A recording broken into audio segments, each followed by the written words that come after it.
I thought leaving would make the feelings fade. But the moment I saw her again, I knew I'd been lying to myself.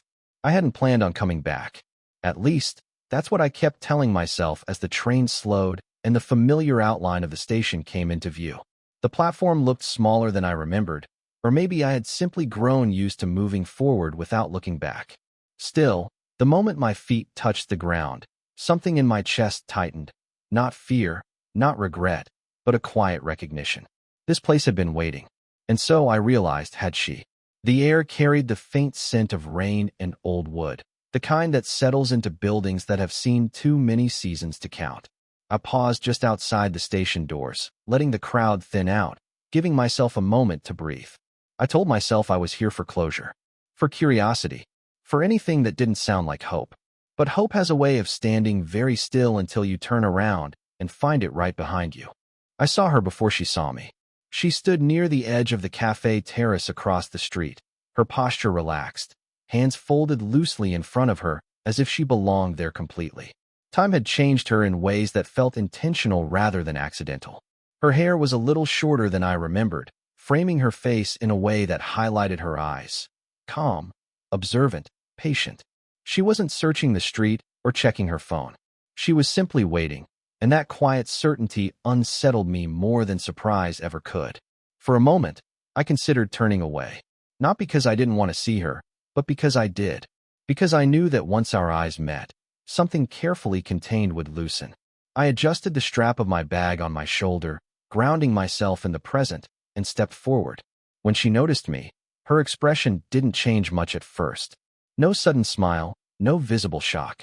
Just a slow, knowing lift of her gaze, as if she'd sensed me long before I appeared. Then, gently, her lips curved into something warm. Not triumphant, not relieved, just welcoming. She stood as I approached, closing the distance herself so I wouldn't have to. Up close, I noticed the small details, the fine lines at the corner of her eyes that spoke of laughter rather than worry, the subtle scent of her perfume, something soft and familiar that settled my nerves almost instantly. "Hi," she said, her voice steady, unhurried. "Hi," I replied, surprised by how easily the word came. For a second, we simply looked at each other, standing close enough that I could feel the heat of her presence. Then she reached out, her hand resting lightly on my forearm. The contact was brief, but deliberate. Her fingers were warm, her touch firm in a way that felt grounding rather than tentative. It wasn't an embrace, not yet, but it was unmistakably personal. I felt it travel through me, a quiet reminder of how aware she'd always been of her own presence and of mine. "I'm glad you made it," she said. "Not I'm surprised. Not what took you so long. Just that." We sat together at a small table near the edge of the terrace. The chair legs scraped softly against the stone as she pulled hers closer to mine, closing the space without comment. The city moved around us. Cars passing, voices overlapping, but none of it seemed to reach the space we'd created. When our shoulders brushed as we leaned in to speak, neither of us pulled away. She asked about my journey, about the places I'd been. I answered honestly, but carefully, aware that every word carried weight.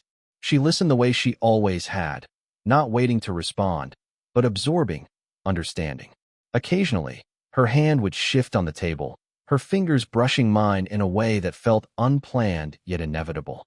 Each time it happened, a quiet awareness settled between us, unspoken but shared. I realized then that coming back hadn't reopened something old. It had continued something unfinished. And as I watched her across the small table, composed, present, quietly radiant, I understood that this wasn't the beginning of something new. It was the moment everything paused before moving forward again, slowly, intentionally, exactly as it was meant to. Conversation settled between us like a shared breath, unforced, almost careful. The small cafe sounds faded into a gentle backdrop, cups clinking softly, distant laughter passing without meaning. We sat close, closer than necessary, the narrow table between us feeling more symbolic than practical.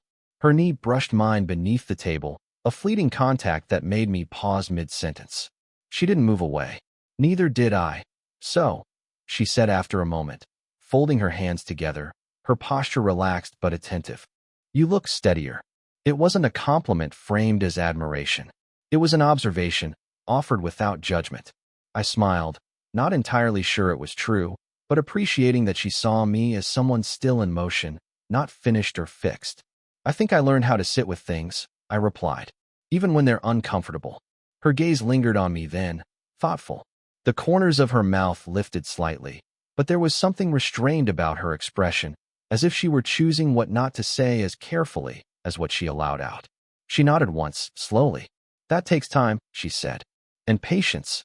She reached for her cup, and as she did, her sleeve slipped back, revealing the inside of her wrist.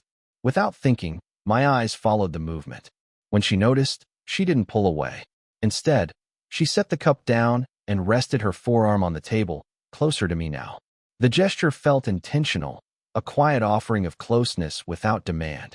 We spoke about ordinary things, work, the rhythm of our days, small habits we'd picked up since last seeing each other. But beneath every sentence, there was a current of something unaddressed. Every now and then, our words would trail off, leaving a pause that neither of us rushed to fill. Those silences felt heavier than the conversation itself, filled with what we both remembered and what we were carefully circling around. "I wasn't sure you'd want to see me," I admitted finally, my voice lower than before. She turned toward me slightly, her chair angling so her body faced mine more directly. The movement brought her knee firmly against mine now, no longer accidental.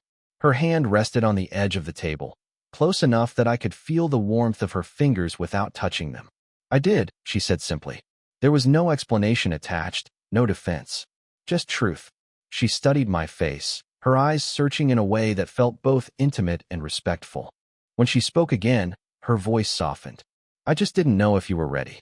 The words settled into me slowly.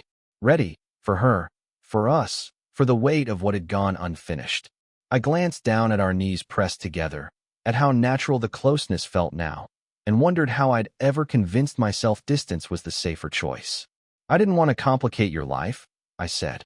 "You had so much already." Her lips curved into a small, knowing smile. She leaned back slightly, but not away, just enough to look at me fully. "Life doesn't get simpler by avoiding what matters," she replied. "It just gets quieter." She reached out then, her fingers brushing mine on the table. This time, she didn't pull back. Instead, she let her hand rest there, her touch light but steady.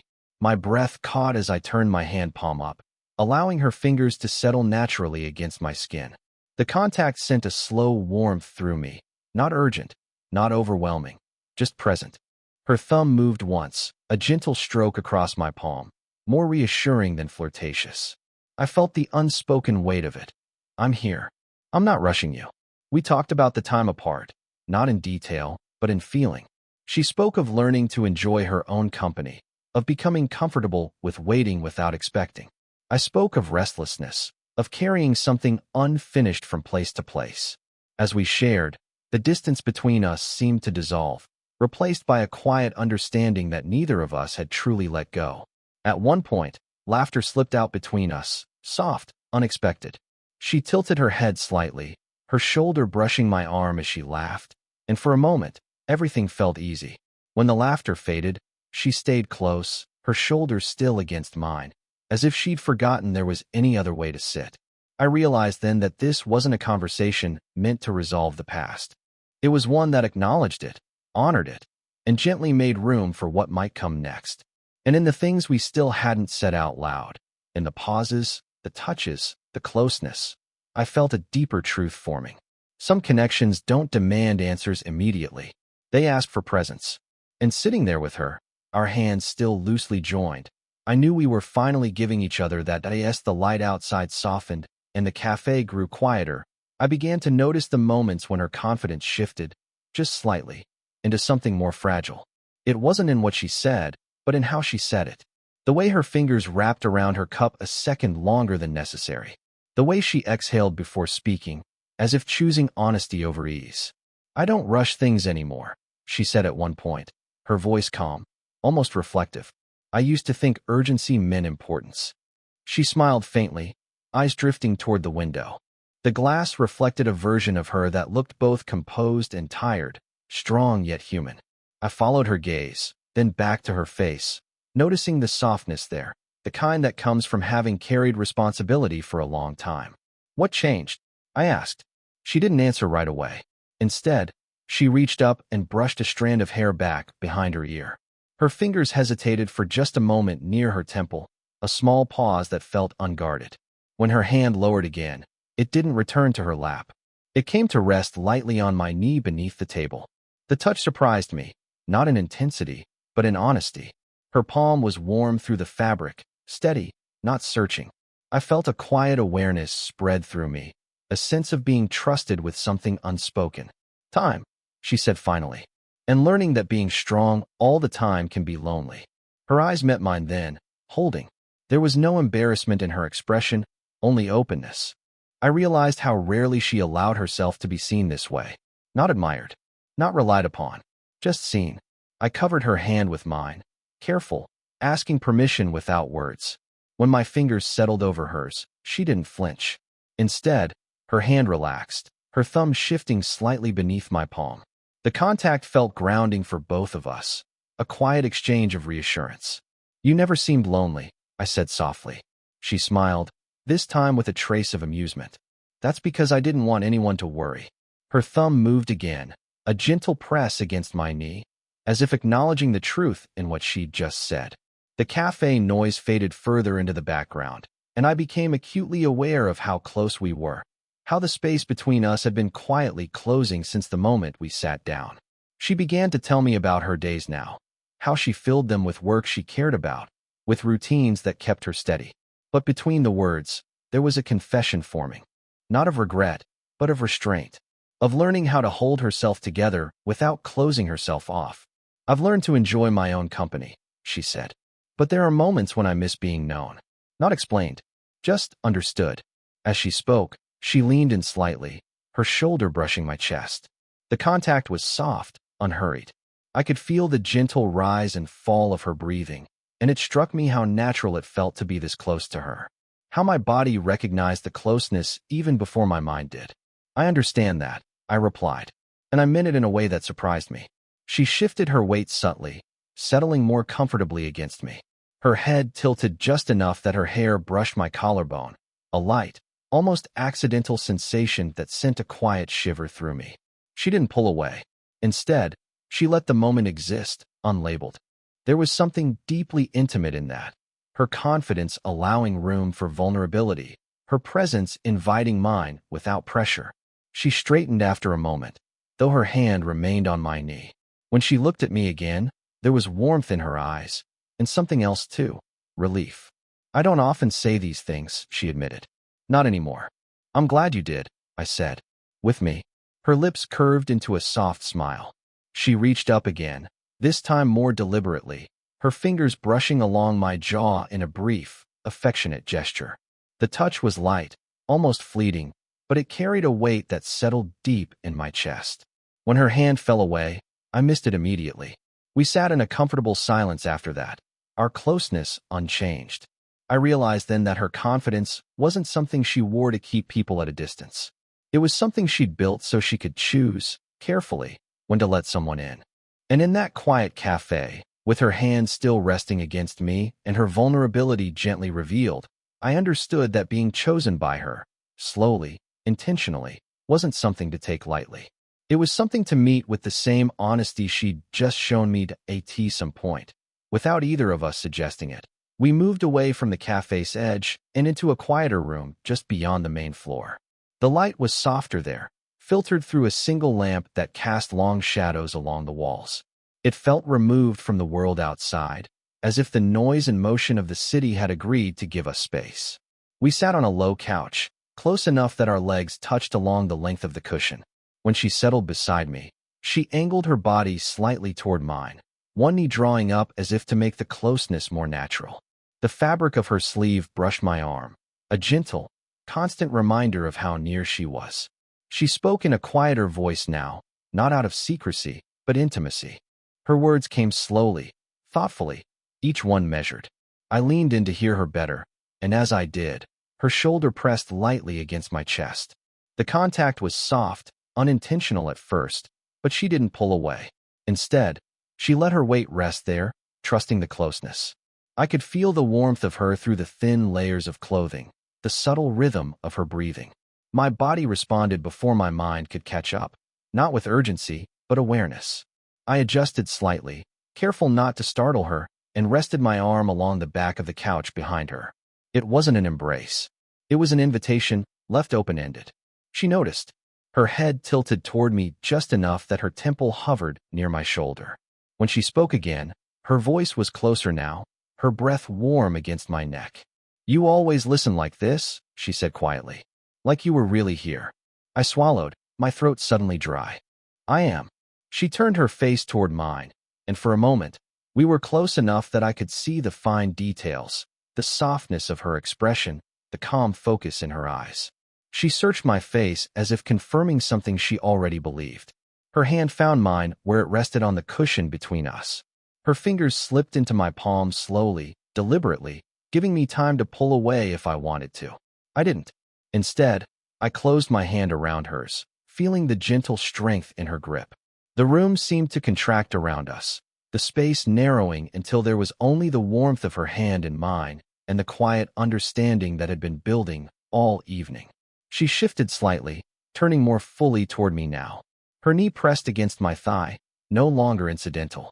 When she leaned in, her forehead rested briefly against my shoulder, a small, grounding gesture that felt deeply personal. I instinctively lowered my chin, my cheek brushing against the top of her head. Her hair was soft beneath my skin, carrying that same familiar scent I'd noticed earlier. Neither of us spoke for a while.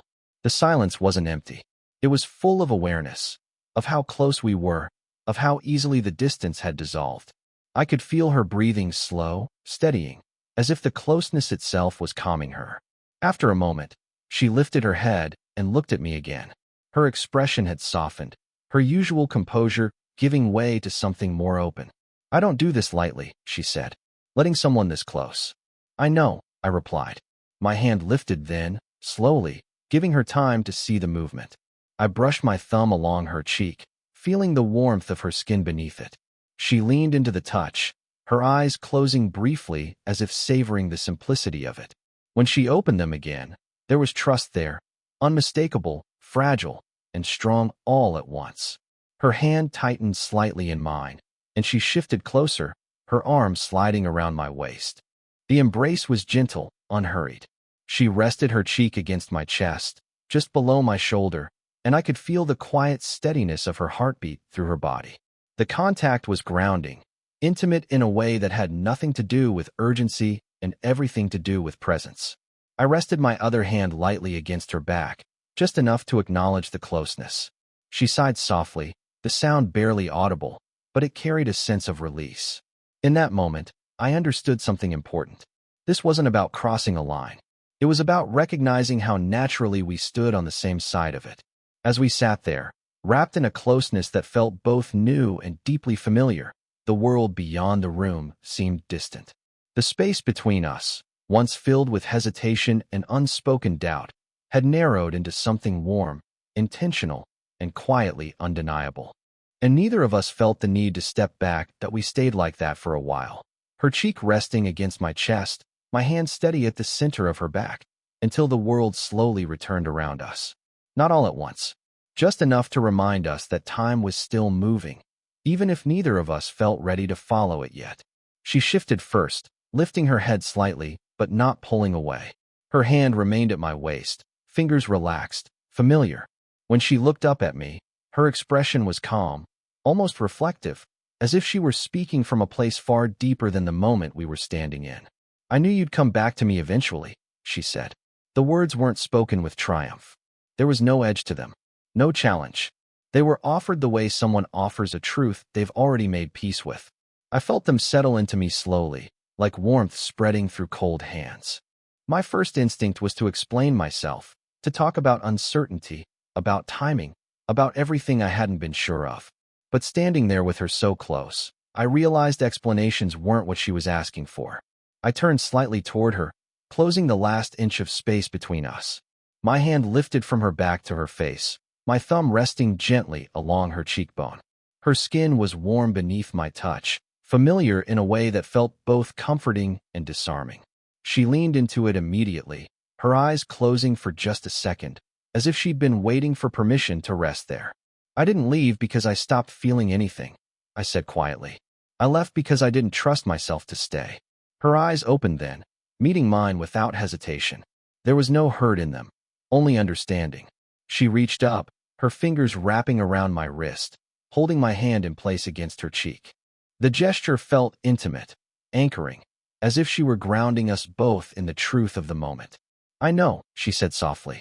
That was all. 2 words, spoken with such certainty that my chest tightened. She hadn't needed the details. She had felt the truth long before I was ready to say it.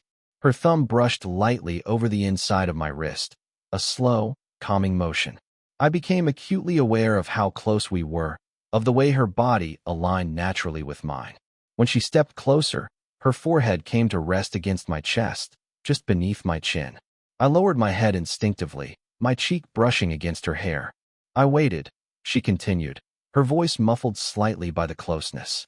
Not in the way people imagine. I didn't stop living. I didn't put things on hold.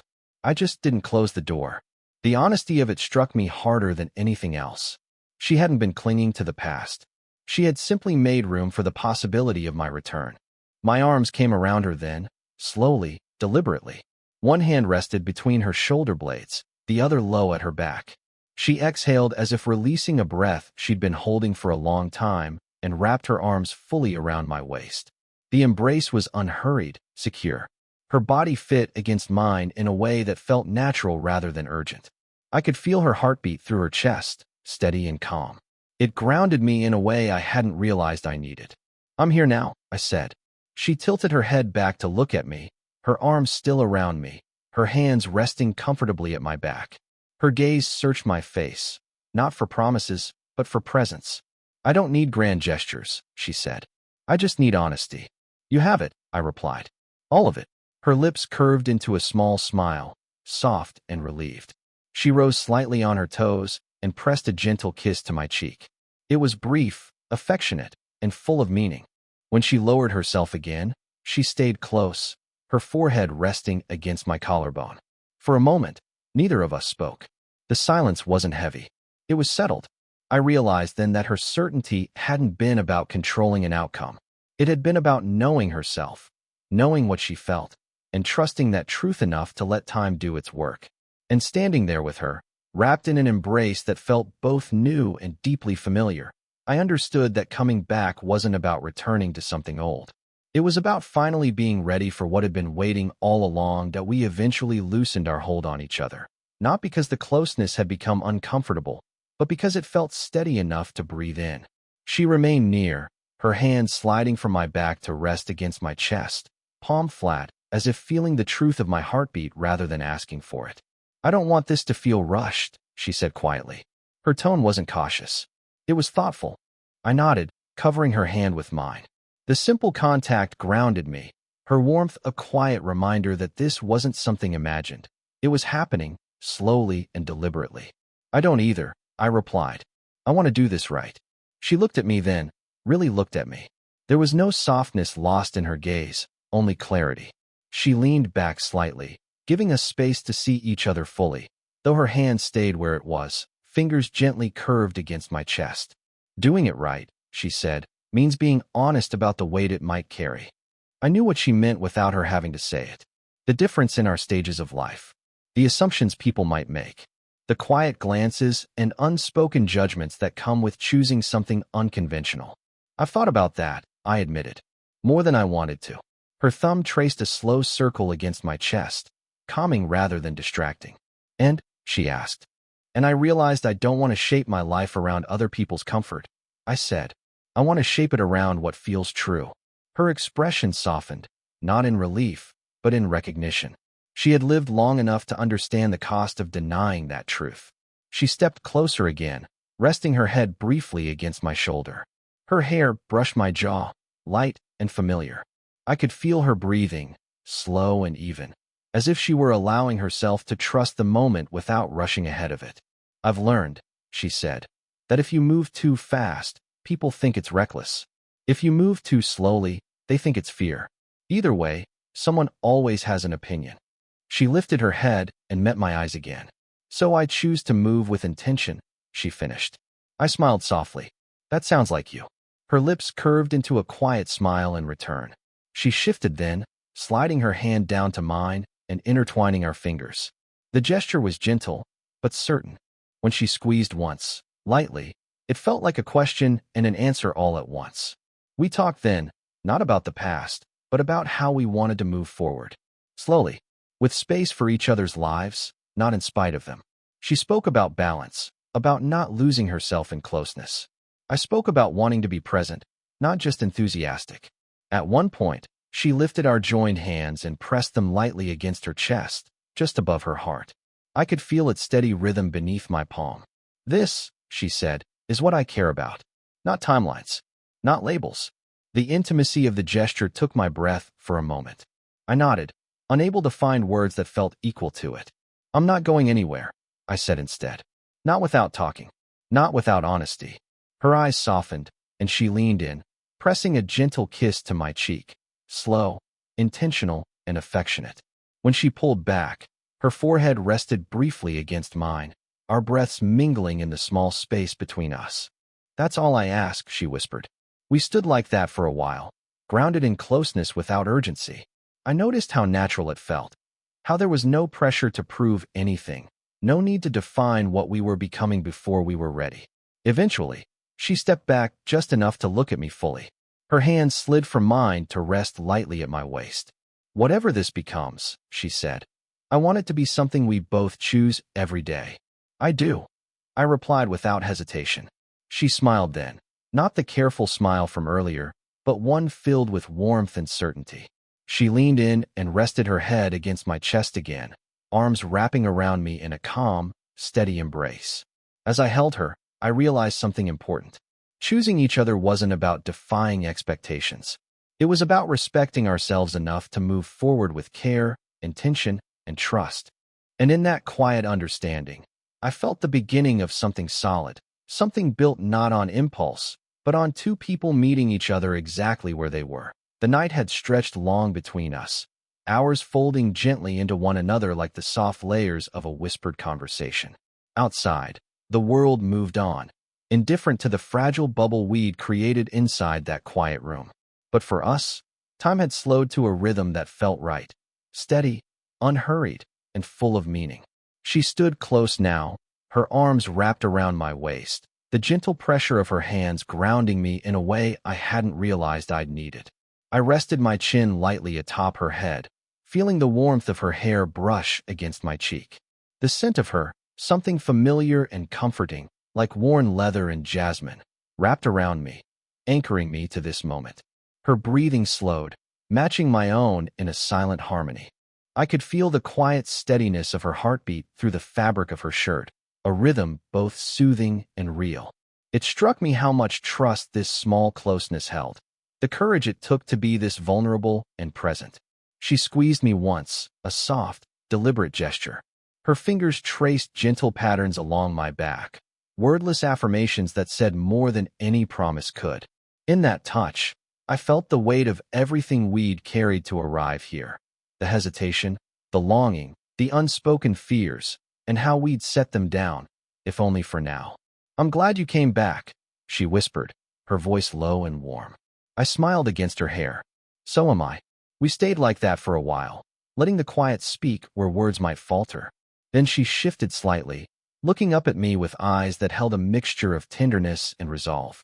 "This isn't just a second chance," she said softly. "It's a beginning." Her words settled deep inside me. It was true. This wasn't about repeating the past or fixing what had been broken. It was about moving forward, together, on new terms. I lifted my hand to her cheek, brushing my thumb along the curve beneath her ear. She leaned into the touch, closing her eyes for a moment as if savoring the feeling. When she opened them, there was a light in her gaze that hadn't been there before, quiet confidence born of acceptance and hope. "I want to be here for what comes next," I said, voice steady. Her smile was slow, soft, and real. "Me too." We took a step back then, but only enough to see each other fully. She reached out, taking both my hands in hers, her grip warm and sure. The connection was simple, unassuming, but it held all the promises we were making without needing to say them aloud. As we stood there, something shifted between us, a deep settling, like the earth after a long rain. The tension that had once hummed beneath every glance and touch had softened into something warm and certain. She reached up and brushed a stray lock of hair from my forehead, her fingers lingering just a moment longer than necessary. I caught her hand, pressing a gentle kiss to the back of it. "Whatever comes," she said, "we'll face it together." I nodded, feeling the truth of her words settle over me like a blanket. For the first time in a long time, the future didn't feel like a question. It felt like a promise. We moved closer again, this time without hesitation. Her arms slid around my neck, and I wrapped mine around her waist, pulling her gently toward me. Our bodies fit together in that familiar way, not rushed or urgent, but natural and steady. Her lips found mine in a kiss that was soft, lingering, full of unspoken emotion. It wasn't the spark of new desire, but the steady flame of something deeper, something built on years of knowing, waiting, and finally choosing. When we pulled apart, our foreheads rested together, breaths mingling in the small space between us. "I'm here," she said simply, "and I'm not going anywhere." She smiled, a slow, genuine smile that reached her eyes and held them. We stayed wrapped in each other's arms long after the night grew quiet, the city's distant hum fading into a lullaby only we could hear. In that warmth, I understood at last what it meant to come home. Not to a place, not to a moment frozen in time, but to someone who had waited patiently, quietly, who had never stopped believing. And now, so had I.